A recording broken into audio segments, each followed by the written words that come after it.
Mars, malapit na matumba tong bahay ko. Oo nga, Mars eh. Nakikita ko din na natutumba na tong bahay. Kasi tent naman yung bahay mo palagi. Grabe ka naman. Oo nga, no?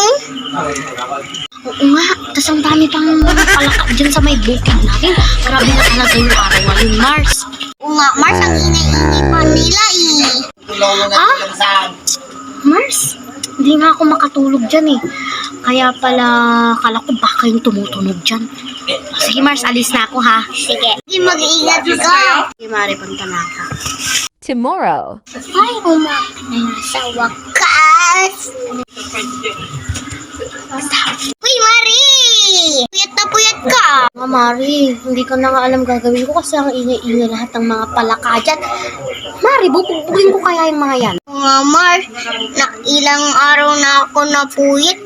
Naiingay na nga ako sa mga ganyan eh. Magsasaing muna ako kasi madaling araw na pala, hindi pa ako nakakatulog. Anong oras na ba, Mari? 3:00 ng gabi, Mars. Punta na ako sa bahay. Paalam ha. Hey, Mars, mag-ingat ka din. Magsasaing nga lang ako para may makain naman ako. Yes!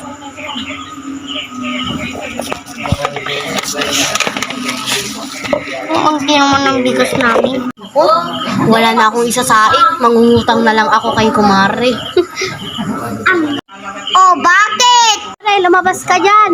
Oh, bakit? Bigyan mo naman ako ng bigas tsaka dalawang dilato kasi wala na akong isasaing. Ubus na lahat kasi yung mga anak ko.